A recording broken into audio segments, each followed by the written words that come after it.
রোজা এসে গেছে সামনে, কেউ তো হাত আর তুললেন না, সবাই রোজা রাখবেন। মাশাআল্লাহ, প্রত্যেকেই যায় এখানে সাক্ষী হয়ে গেছে। এইখানে বসে কিন্তু আপনারা সাক্ষী দিয়েছেন যে একজন রোজা ভাঙবেন না, রেকর্ড হয়ে গেছে। আমি জিজ্ঞেস করছি কারা কারা রোজা রাখতে পারবেন না, হাত তোলেন। হ্যাঁ ঠিক আছে, আমি ঘড়ি ফলো করছি। হ্যাঁ বলে রেকর্ড হয়ে গেছে। এরা সব রোজা রাখবে, এরপরে যদি রোজা না রাখেন, অতএব ভাই আমার, দোস্ত আমার, সামিন হযরত, এইটুকু বলে যাচ্ছি যে রোজা রেখে কেউ মারা যায় না। ইতিহাস দেখাতে পারবেন না যে ইনি রোজা রাখার কারণেই মারা গেছেন। রোজার মাসে মারা যেতে পারে, কিন্তু রোজা রেখে কেউ মারা যাবে না। এই জন্য যখনই কোন রোজাদার রোজার মাসে অসুস্থ হয়ে যান, আল্লাহর পক্ষ থেকে তাকে ছাড় আছে, তিনি যেন রোজা ভেঙে দেন, ওষুধ খাবেন, ট্রিটমেন্ট করবেন, সুস্থ হয়ে উঠলে কাজা আদায় করবেন, আর যদি আর সুস্থ না হয়ে যদি মারা যান, কাফারা আদায় করবেন। এই তো দুটো শরীয়তের সিম্পটম।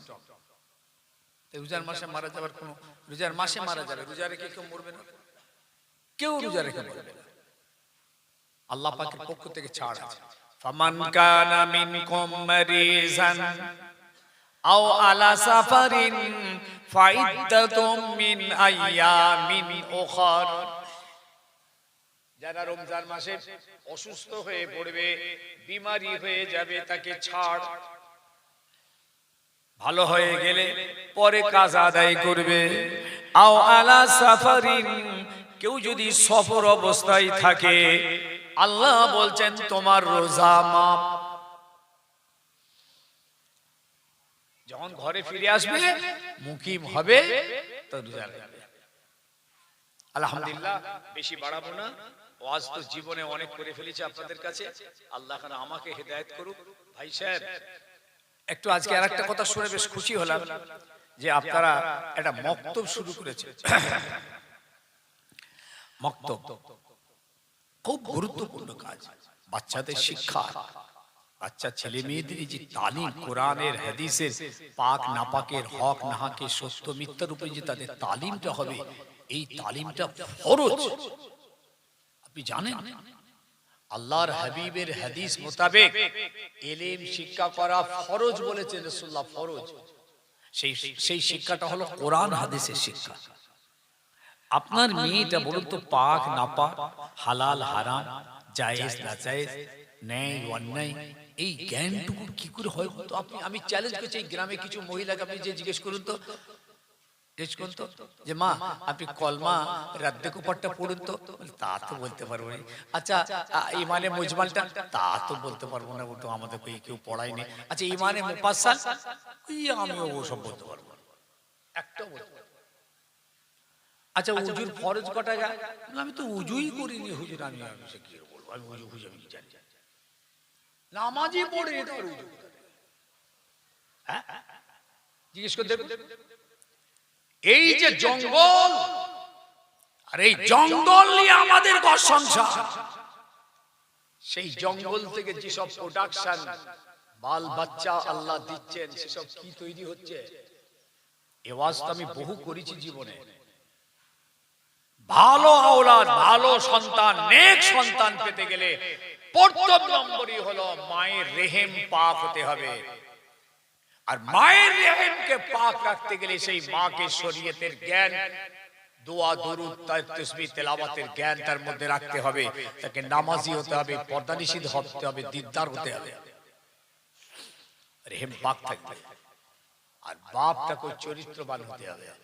আল্লাহ পাক সেই রেহেমে নেক আওলাদ দেয়। মায়ের পেট থেকে নেক আওলাদ, এইবার সেই বাচ্চাটা মায়ের কোলে প্রাথমিক একটা শিখবে, তারপরে মক্তবে গিয়ে শিখবে, তারপরে মাদ্রাসায় গিয়ে শিখবে, তারপর হাক্কানি পীর মাশায়েখদের সান্নিধ্যে বসে লাস্ট জীবনের শেষ কিছু তাসাউফ, কিছু মারিফাত, কিছু আধ্যাত্মিকতার জ্ঞান তারা অর্জন করে কবরে চলে যাবে। এই জন্য খুব ভালো উদ্যোগ নিয়েছেন আপনারা, দোয়া করি সিস্টেমটাকে আপনারা ধরে রাখার চেষ্টা করবেন। খুব দরকার এই জ্ঞানের, এই জ্ঞান তাদের ভিতরে না আসার জন্য আজকে তাদেরকে দ্বীনমুখী করা যাচ্ছে না, শরীয়তমুখী করা যাচ্ছে না, ইসলামমুখী করা যাচ্ছে না। আর সব থেকে আরো একটা ক্ষতি হচ্ছে, আমরা যারা বাড়ির গার্জেন, আমরা নিজেরাই তো দ্বীনমুখী নেই, কোরআনমুখী নেই, যার জন্য আমার বাড়ির স্ত্রী, আমার ছেলে, আমার মেয়ে সব বিপদগামী হয়ে গেছে। আমি নিজেই বরবাদ তো সব গোটা বাড়ি বরবাদ। এই জন্য আল্লাহ কোরআন পাকে আমাদেরকে বলেছেন, বান্দা কু আনফুসাকুম, তুমি নিজেকে আগে বাঁচাও, তারপরেই বলছেন ওয়াহলিকুম নারা, তোমার আহলে পরিবার বর্গদেরকেও তুমি জাহান্নামের আগুন থেকে বাঁচাও। এই দায়িত্ব আমাদের। আমি নিজেকে জাহান্নাম থেকে বাঁচাবো, এটা আমার দায়িত্ব, আমি আমাকে বাঁচাবো, আর আমার পরিবার বর্গদেরকেও জাহান্নামের আগুন থেকে বাঁচাবার দায়িত্ব সেটা আমার সেটা আমার আছে। আমি নিজেই নামাজ পড়ছি না, আমি যদি বাড়িতে গিয়ে আমার স্ত্রীকে বলি, কই গো নামাজটা পড়ে লাও গো, ওটো আমজাদ হুজুর খুব রাগারাগি করেছে, নামাজ পড়তে হবে, ও নামাজ পড়বে? পড়বে?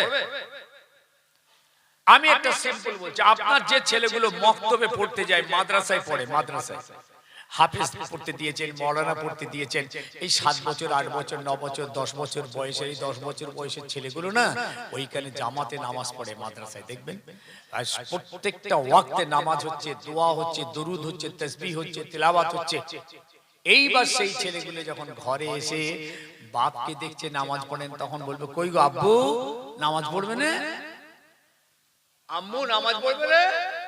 আরে হতজড়া, তার মাও নামাজ পড়ে না, বাপ না। ওই ছেলেটা এসে তখন তাকে বলবে, অবাক হয়ে যাবে, সেই ছেলেটা দেখবেন মসজিদে নামাজ পড়তে যাচ্ছে। এই জন্য বাবা, সোহবতে সালে তোরা সালে কুনাদ, সোহবতে তালে তোরা তালে কুনাদ। শেখ সাদি রহমাতুল্লাহ আলাইহি বলেছিলেন, ভালো জিনিসের সোহবতে যদি আপনি থাকেন আপনি ভালো হয়ে যাবেন, খারাপ সোহবতে যদি আপনি থাকেন তাহলে খারাপ হয়ে যাবেন। ছেলেগুলো ভালো সোহবতে আছে মাদ্রাসায়, একদম টাইম ধরে পড়াশোনা, টাইম ধরে খাওয়া দাওয়া, টাইম ধরে গোসল, টাইম ধরে খেলাধুলা, সমস্ত দেখবেন একটা রুটিন মাফিক চলছে। মাশাআল্লাহ তাবারাকাল্লাহ, দেখবেন তারা আস্তে আস্তে নামাজি নামাজি নামাজি।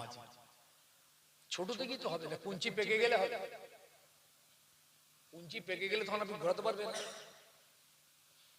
এই যে সব পাকা কুঞ্চি সব হয়ে গেছি আমরা, পারবো কেন নামাজ পড়াতে পারবো? একটু ঘাট ধরে নিয়ে যাবো নাকি মসজিদে? দেবেন? একটা 18 বছর 20 বছরের ছেলেকে ঘাট ধাক্কা দিয়ে মসজিদে ঢোকাবেন? হবে? কখনো হবে না। ওটা শরীয়তের হুকুমও নয়।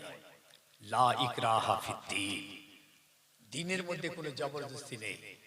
বাল্লাগু আন্নী ওয়ালাউ আয়া, একটা আয়াত হলো তাকে খালি পৌঁছে দাও, বাকি দায়িত্ব তার। তাই আপনারা যে মক্তবের উদ্যোগটা এবছর নিয়েছেন, আজকে নাকি শুনলাম সকাল থেকে তারা একটা বাচ্চাদের সব নিয়ে এসে ইয়ে হয়েছে, এগুলো ভালো জিনিস করবেন। পর্দার দিকটা খেয়াল রাখতে হবে, হেফাজত করতে হবে। বড় বড় মেয়েদেরকেও তাদেরও একটা তালিমের দরকার আছে। বাচ্চাদের যেমন একটা তালিম দিচ্ছেন, এখন যেগুলো বড় হয়ে গেছে এদের পুরুষদেরকেও একটা তালিম দিতে হবে, মহিলাদেরকেও তালিম দিতে হবে। সেগুলো একটা মহিলা অনেক আলিম পাবেন, হাফেজ পাবেন, কারি পাবেন। আলহামদুলিল্লাহ এখন সব শিক্ষা হয়েছে, বহু মাদ্রাসা থেকে তারা সব ফারিগ হচ্ছে। সেই রকম একজন শিক্ষিত মহিলা এনে মা বোনদেরকে পর্দার সঙ্গে তালিম দেন। পুরুষদেরকে বড় বড় যারা হয়ে গেছেন, বহু দোয়া দরুদ কিচ্ছু জানেন। আমার অনেক ভাই বসে আছেন এখানে, বাবাজি আছেন না, কিচ্ছু জানে, ফরজ গোসলটা জানে না। বলুন তো ভাই, আপনি গোসলের মধ্যে ফরজ কটা পারবেন বলতে? সারা জীবন নাপাক হয়ে রইলেন। এই ফরজগুলো জ্ঞানটা নেই। উজুর মধ্যে ফরজ কটা জানেন? জানেন। কোনটা আগে ধুতে হয়, কোনটা পরে ধুতে হয়, কোনটা কভার করে ধুতে হয়, কিচ্ছু নেই। এটা তো বড় আফসোস আমাদের যে আমরা কি করলাম এত বছর ধরে, খালি ওয়াজই করে গেলাম আর আপনারা ওয়াজই শুনে গেলেন, শুধু মাহফিলি হতে থাকলো, সমাজ গোমরাই হয়ে গেল।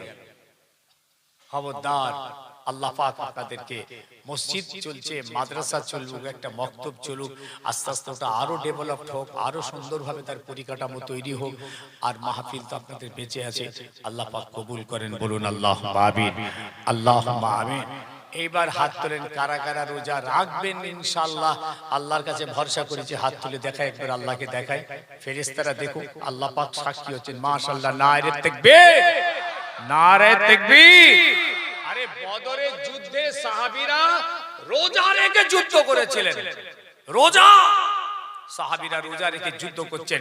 17 রমজান বদরের যুদ্ধ হলো, 14 জন সাহাবী শহীদ হয়ে গিয়েছিলেন, আর আবু জেহেল সহ ওদের 70 জন মারা গিয়েছিল বদরের যুদ্ধ, রমজান মাসে রোজা রেখে। কখনো আপনি দুর্বল হবেন না, রোজা রেখে দেখবেন আপনি আরো শক্তি, আরো ঈমানি পাওয়ার পাবেন। আল্লাহ কবুল করেন। রোজাদারদের জন্য আল্লাহ পাক পরিষ্কার বলে দিয়েছেন, মান সামা রমাদানা ঈমানান ওয়া ইহতিসাবান, ভক্তির সঙ্গে, মহব্বতের সঙ্গে, ঈমানের সঙ্গে যারা রোজাটা রাখবে, কাদ গাফারা লাকা মা তাকাদ্দামা মিন যামবিহি, এই রোজার আগের জীবনের যত গুনাহ রোজার ওসিলায় আল্লাহ আপনাকে maaf করে দেবেন। রোজাদারদের মুখের গন্ধটা আল্লাহর কাছে মিশক আম্বরের খুশবু। রোজাদারদের নেকি সওয়াব কত হবে ফেরেশতারা লেখেন, এই যে কাঁধে ফেরেশতা আছে না, সব লিখছে তো, ওটা লিখতে পারে, নিষেধ আছে, এই ফেরেশতা লিখবে না, নো পারমিশন। আল্লাহ বলেন ওটা আমি দেব, সুবহানাল্লাহ বলেন। আমার রোজাদারদের রোজা কি হবে, কত সওয়াব, ওটা আমি দেব, পৃথিবীর কেউ জানে না, বলেন সুবহানাল্লাহ। আল্লাহ পাকের বিশাল নিয়ামত রোজা আমাদের জন্য, আল্লাহ পাক কবুল করেন, বলুন আমিন আমিন। একটা রোজা যদি ভাই কেউ ইচ্ছা করে বাদ দেন, কোন রকম করে আপনি বেরিয়ে আসবেন আর রাস্তা পাবেন না, 60টা রোজার কাফারা দিতে হবে, 60টা। একটা যদি ইচ্ছা করে আপনি ভাঙেন, তাহলে আপনাকে 60টা রোজার কাফারা দিতে হবে। আইনা বাবা, এই ভিতরে চলে এসো, গেটে জাম করে দাঁড়িয়ে আছে, ভিতরে চলে এসো, জায়গা আছে, চলে এসো, সবাই চলে এসো, সব এখানে বসো। 60টা। একটা রোজার কাফারা কত জানেন? একটা রোজার কাফারা কত? 60 টাকা। কোথা থেকে পেলে? এই দেখি 60 টাকা কি? একটা রোজার কাফারা হলো ফিতরা, নয় ফিতরা ও আলাদা চিজ है। ফিতরা তো ওয়াজিব দিতে হবে, যা হবে 60 হবে, 70 হবে, 75 হবে দিয়ে দেবেন, ওটা না, কাফারা। ওই রোজা রাখেন না বলে 60 টাকা দিলে আদায় হয়ে যাবে নাকি? তা তো বড় লোকগুলা রোজা রাখবে না, বলবে হুজুর কত হয়েছে বলেন, এই লেন রোজা বোঝা রাখতে পারবো না, কত দিতে হবে বলেন, আমি দিয়ে দিচ্ছি, চলেগা? মার খেয়ে সোর পিটা করবে একদম কবরে। আরে কাফারা তো ওদের জন্য যারা অসুস্থ হয়ে শয্যাশায়ী হয়ে গেছে, আর রাখার তার ক্ষমতা নেই, আর রাখবার মতন আর কোনো আশাও নেই, এদের জন্য রোজার কাফারা।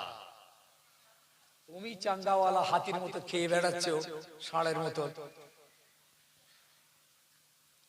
একটা রোজার কাফারা হলো ইফতারি, সন্ধ্যার ভাত, ভোরের ভাত, এই 3 বেলার খোরাক কত হবে? 150 টাকা না 200 টাকা? কত হইলে আপনি যেমন খান, আপনার স্ট্যান্ডার্ড যেমন, যদি আমার বাবাজি বলেছে 400 টাকা, তাই ধরে নিল। যা খাওয়া খাই ইফতারিতে, আর যা খাওয়া খাই সন্ধ্যের রাতে, তারাবি পড়ে, যে কি জমের খাওয়া। আবার ভোরবেলাটা একটু কমে যায়, অনেকে খেতে পারে, অনেকে খায় না, খুরমা খায়, খায়, আবার অনেকে নাকি শুনছে ভাত রান্না করে খায়। ওরে বাবা, কঠিন ব্যাপার। তাহলে মোটামুটি যদি 400 টাকায় বা যা 300 টাকা যদি হয়, তাহলে এক মাসে কত?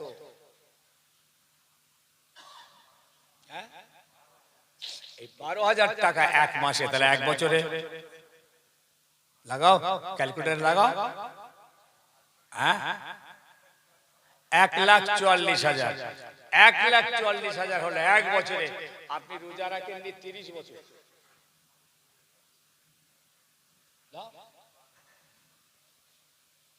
দম বেরিয়ে যাবে। এর পরেও আল্লাহ পাকের কত দয়া জানেন, আল্লাহ বলেন যা তুই 30 বছর আমার রোজা রাখিস নি, এই কোটি টাকা তুই দিতে পারবি রে, তুই আমার কাছে মাপ চেয়ে নে, আমি সব রোজা তোকে আমি গুনাহ মাফ করে দেবো, তুই রোজা রাখা শুরু করে দে। শর্ত হলো রোজা চালু করে দাও, রোজা শুরু করে দাও, পিছনেরটার জন্য তুমি মাপ চেয়ে নাও, আমি আল্লাহ তোমাকে আমি মাফ করে দেবো। 30 বছর নামাজের কাফারা কত জানেন? এটা তো রোজার হলো। মোবাইলটা বার করো না, শেষ করবো, দোয়া করবে, এক্ষুনি হয়ে গেছে।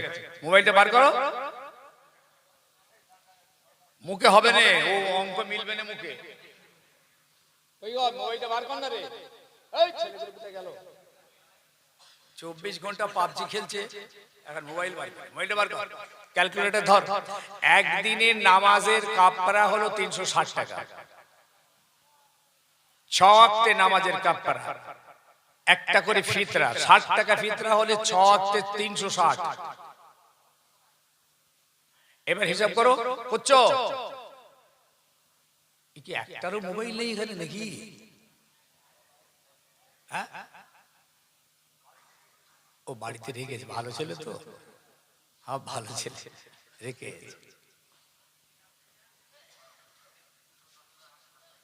কত হলো? 360 হয়েছে তো, বছরে হলো 10,000, মাসে কত? 10,800, মাসে 12 মাসে হিসাব করো, এক বছরে ইন্টু 12,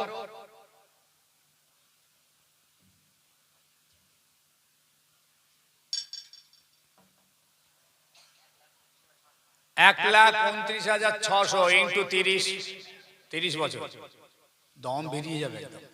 নামাজ পড়েনি 30 বছর, কম করে ধরেছি, নামাজ তো 70 বছর পড়েনি, সব বুড়ো বসে আছে। 38 লক্ষ, রং হিসাব 3 কোটি, কোটিতে চলে 3,88,000, এই 88 লক্ষ, 3,88,80,000। 30 বছরের নামাজের কাফারা কে দেবে? কোন 14 পুরুষ দেবে? এর পরেও আমার আল্লাহ এত বড় রহিম রহমান, আল্লাহ বলছেন আমি তো সব নামাজের গুনাহ আমি মাফ করে দেব, তুই আমার কাছে খালি তওবা করে কাঁদ আর নামাজটা শুরু কর। আমি ওয়াদা করছি, যে বান্দা আমার কাছে তওবা করে কাঁদে মাপ চায়, আমি তার তওবা কবুল করে জিন্দেগির সব গুনাহ আমি মাফ করে দিই। 3,88,000,00,88 দিতে পারবে? ও তো ঘর বাড়ি ভিটে জমি জায়গা কখনো 38 লক্ষ হয় না।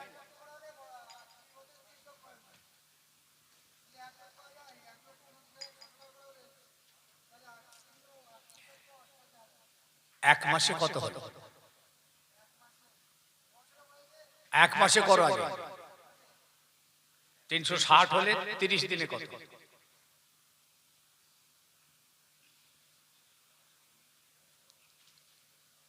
যে কটা আছে মোবাইল বার কর না সব। 10,800 হলো এক মাসে, 12 মাসে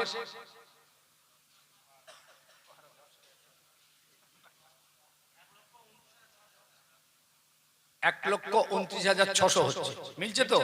এবার 30 বছরে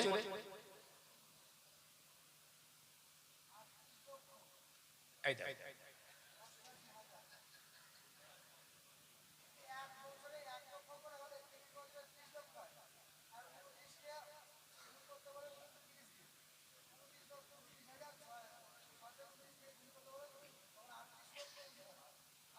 আটত্রিশ লক্ষ, যাই হোক তার তাই হয়, 38 লক্ষ যদি তাই হয় তাহলে দেবে? হ্যাঁ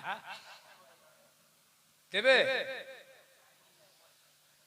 আর 30 বছর তো নয়, হয়ে আছে তো 60 বছর।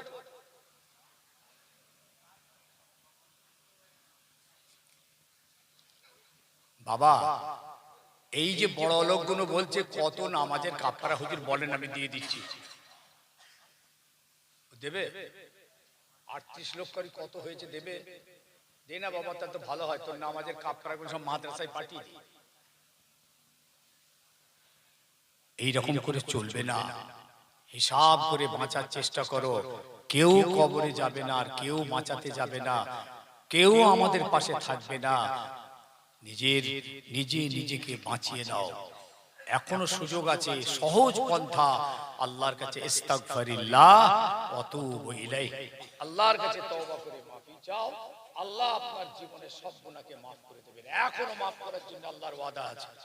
নামাজ শুরু করে দিন, রমজানের রোজা শুরু করে দিন। একবার সকলে দাঁড়িয়ে যাই, রাসূলের দরবারে একটু সালাম, ইয়া নবী।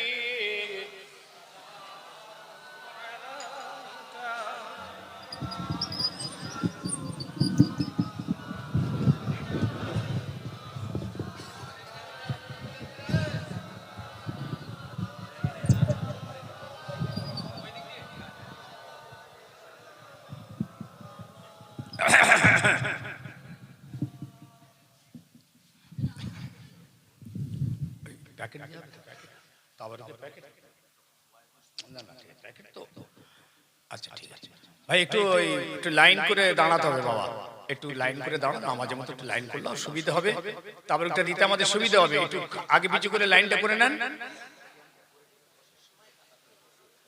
এখনই করতে হবে না, হবে না। হয়েছে হয়েছে, ও বসার সময় বললে অমনি ধরাস করে বসে পড়বে, নো চান্স। হয়েছে, হ্যাঁ, আগে পিছু আগে পিছু। ওরে বাবা, লড়াটা ধরে সামনে পিছু করে একটু সোজা করলেন। আরে এই যে এরা ভয় কাচ্ছে, নামাজ পড়াবে নাকি? মাথা খারাপ, তোদের আমজেদ নামাজ পড়াতে পারে? ফেরেশতা এলেও পারবে। এই যেগুলো আড়ে বাড়ে ঘুরছিস, চলে আয়, তোদের তাবারুক নাজায়েজ হয়ে গেছে, জলদি আয়। একটা ওয়াজ শুনে দেখছো কোথা থেকে প্যান্ডেল ভরে গেল বলো দিন।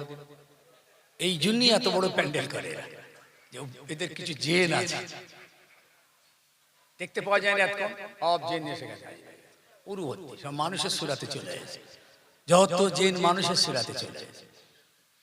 দেখলেন তো প্যান্ডেলটা ভর্তি হয়ে গেল, এসব ফেরেশতা এসে গেছে। এসো বাবা, আর কতক্ষণ রাস্তায় ঘুরবে, তাড়াতাড়ি চলে এসো। মা বোনরা সকলে লাইন দিয়ে দাঁড়ান, আপনাদেরও দাওয়াত, দোয়ার পরে ইনশাআল্লাহ আপনারা তাবারুক সকলে নিয়ে যাবেন। তালাল বদরু আলাইনা মিন সানিয়াতিল ওয়াদাই ওয়াজাবা শুকরু আলাইনা মাদা লিল্লাহ হেদাই ইয়া নবী।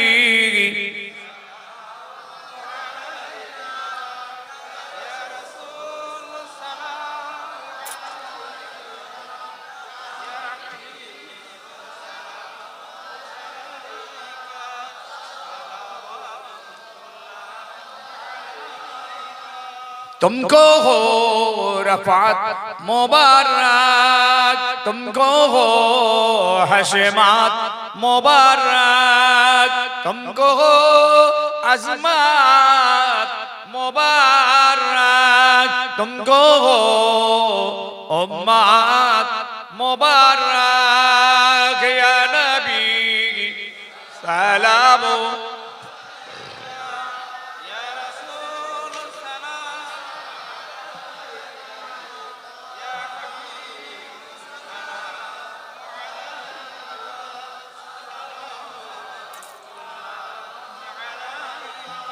या हबीब या मुहम्मद सल्लल्लाहु अलैहि वसल्लम, या रूसल खाफिकाइनी,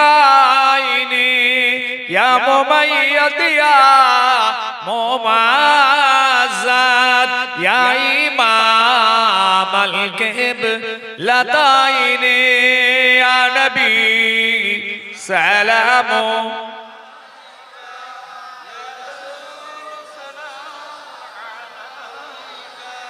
या हबीब सलाम अलैका सलावत মাশাআল্লাহ, বসেন, সকলেই বসে যান, লাইন করে বসবেন।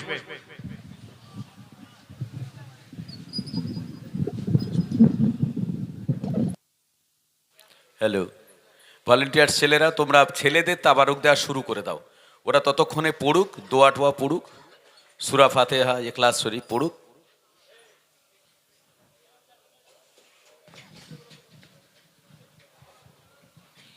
আর আমার মা ও বোনদের, ওরা যখন শেষে বেরিয়ে যাবে, মোনাজাতের শেষে যখন ওরা বেরিয়ে যাবে, গেটের মুখে আমাদের ছেলেরা দাঁড়িয়ে থাকবে, ওদের তখন হাতে তাবারুক দিয়ে দেবে। আর আমাদের ভাই ও বাবাজানদের, এদেরকে এখন তাবারুকটা দিয়ে দেওয়া হচ্ছে।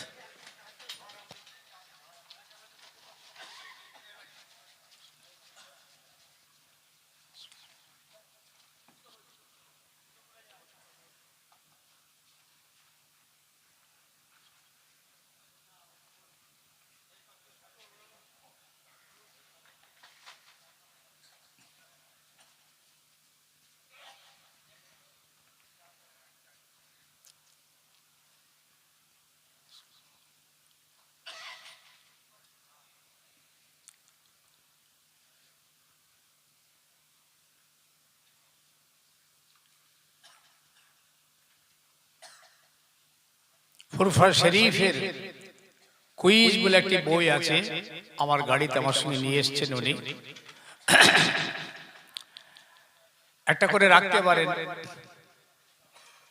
এই বইটাতে ফুরফুরা শরীফ সংক্রান্ত বহু ঐতিহাসিক বিষয়বস্তু আছে, ছোট্ট ছোট্ট প্রশ্ন উত্তর, প্রশ্ন উত্তর, কুইজ আকারে। বাচ্চাদের যেমন কুইজ হয়, আপনি জিজ্ঞেস করলেন, বলুন তো দাদা হুজুর কেবলা রহমাতুল্লাহ আলাইহি কবে ইন্তেকাল করেছেন,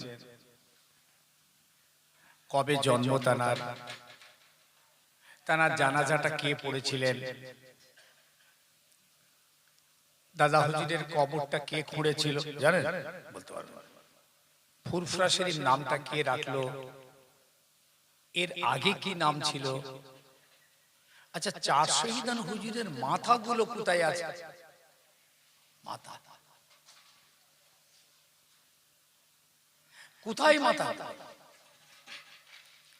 এইভাবে 500টা প্রশ্ন উত্তর আছে।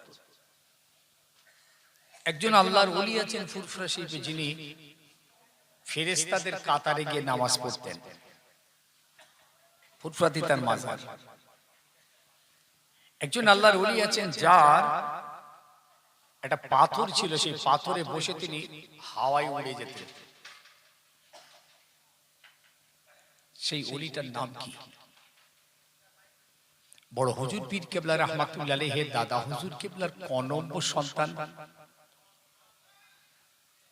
জানেন না? এই রকম উনি হচ্ছেন 16 নম্বর সন্তান। দাদা হুজুর কেবলার 16 নম্বর সন্তান হচ্ছেন বড় হুজুর কেবলা।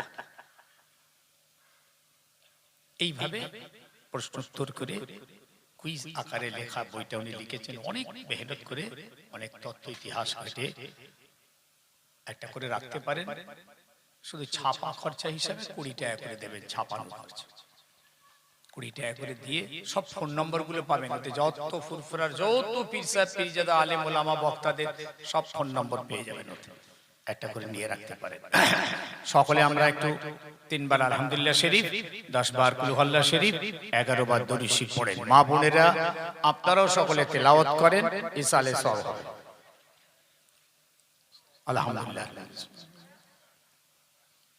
কুল হুয়াল্লাহু আহাদ।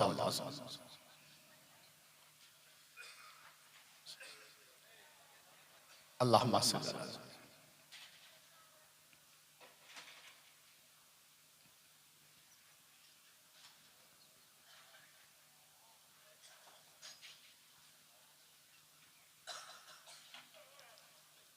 আল্লাহুম্মা সাল্লি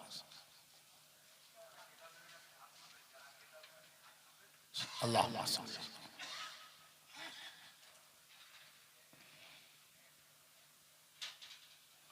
আল্লাহুম্মা সাল্লি। একটু মহব্বতে কয়েকবার একটু কলমা পড়ি, লা ইলাহা ইল্লাল্লাহ ইল্লাল্লাহ, লা ইলাহা ইল্লাল্লাহ, লা ইলাহা ইল্লাল্লাহ লা ইলাহা ইল্লাল্লাহ লা ইলাহা